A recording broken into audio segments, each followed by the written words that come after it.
how's it going, guys? My name is Zach with the Movie Castle, and today we're going to be taking a look at Hack Slash Slice Hard. This is the 7th thing collected in Omnibus 1, and is a pretty cool, pretty big hack slash story.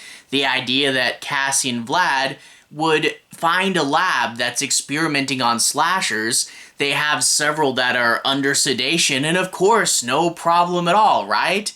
Wrong. They're going to get out, they're going to wreak havoc, and you're being hunted by slashers in this big laboratory, a big tower, kind of like Die Hard. But yeah, it really does highlight something Hack Slash does really well, and that is make really cool villains.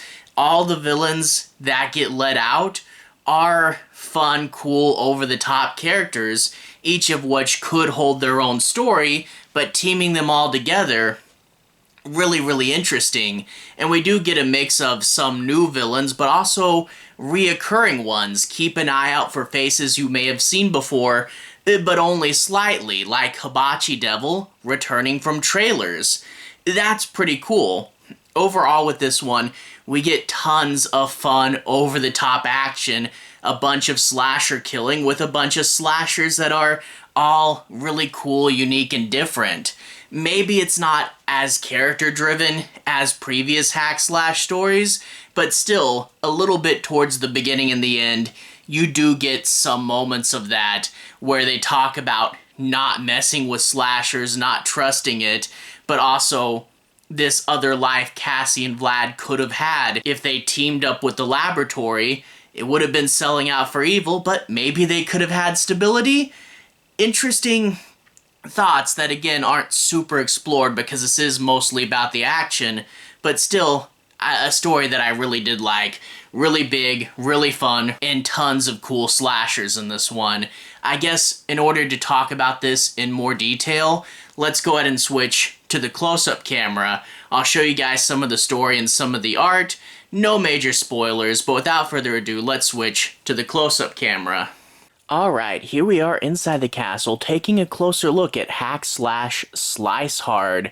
Once again, we're going to be taking a look in Omnibus 1, and let's open this up to the credits. As always, Tim Seeley is the writer, but if we look down to the credits page here, we see that Tim Seeley, as well as 4 other artists, are all listed as artists here. I don't know why there's so many different artists, and yeah, the art will change every few pages in this book. I don't know why it's like that. It's not as distracting as you may think, but yeah, it does change. I don't know why. Anyway, the back list, when it talks about all the things it collects, the Slice Hard prequel and Slice Hard, they're all collected here as one thing. So I don't know what section of this book is the prequel, and I don't know where the prequel was first published. I wish it had a little bit in here about publication history. If you guys know what the deal is, definitely I'd be interested in knowing. But anyway, let's flip to the cover page. Hack Slash Slice Hard, and we get Cassie and Vlad there at the bottom, overwhelmed by all these slashers. A really good portrait of all the cool characters that are going to be in this story, and a really cool, fun, chaotic, busy cover. Got to like it. Anyway, after that, let's get into the story proper. No major spoilers. I do want to say my piece on a few plot points and do a bit of analysis. Also show you guys some of the story and the art, but I'll be avoiding the end and I'll try not to spoil too much. But let's dive in. We open up with this guy, and he's managed to seduce a girl and bring her home, but turns out Cassie and Vlad are listening over the radio. It turns out this guy is a plant, and that this girl is a slasher who plans to dump him into a bathtub full of acid. Well, once Cassie and Vlad go in and take care of the slasher, turns out this the plant double crosses them, and now we have this guy who has a slasher and 2 slasher hunters. It's a really interesting scene that kind of, turns some tropes on their heads, and it reminds me a little bit of the beginning of Jason Goes to Hell. Also some funny banter with Cassie and Vlad when they're listening to the two flirt with each other. It's cool.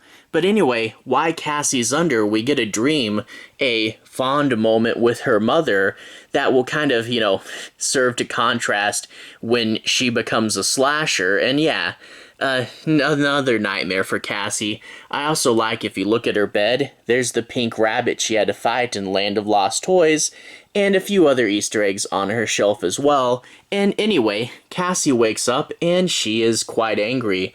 Don't know who did the art there, but really did make her look angry. Anyway, she's going to wake up and see that this lady collected her.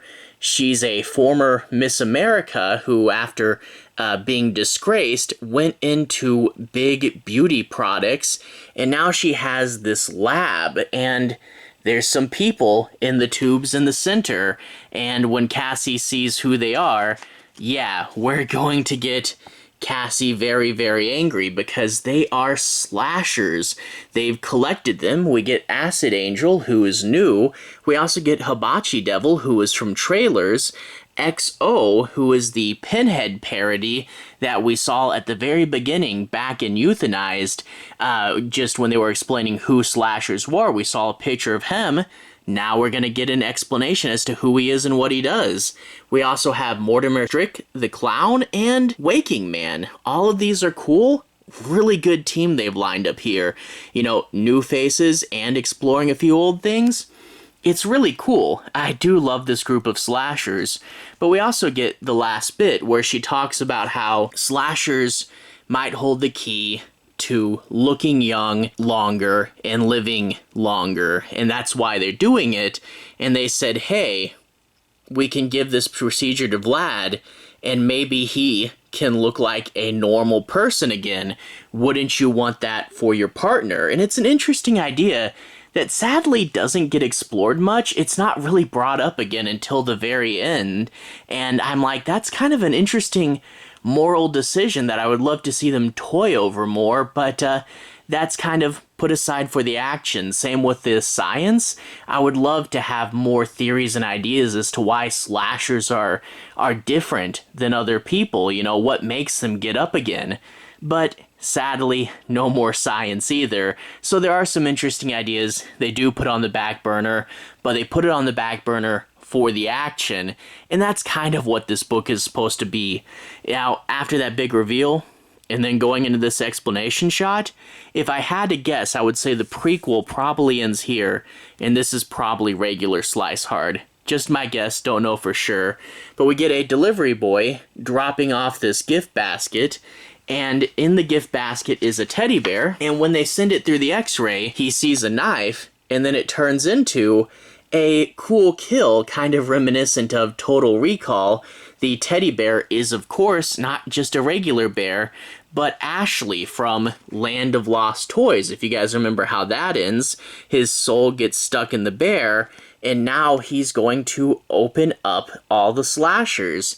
Turns out, him and Cassie have kind of a bond because of the dream battle, and he wants revenge, and now it's a mad dash to escape before the slashers kill everybody. And yeah, we get some really fun sequences. Mortimer Strick sends his arm out of an air vent. It turns out that's what his power is. He's a clown, and he can sort of shoot out his body parts, which will lead to a fun sequence later where he's in the elevator using his spine to extend his neck.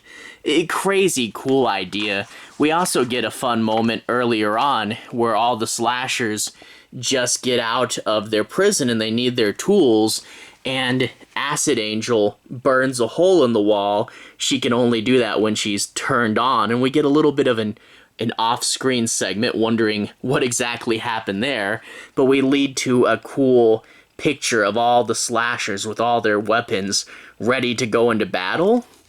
And the slashers are pretty cool, Acid Angel is a new one for this one. Ashley's back. Waking Man wants to put everybody to sleep, the sweet release of death. And yeah, Hibachi Devil expanded from trailers. One that I really like is XO.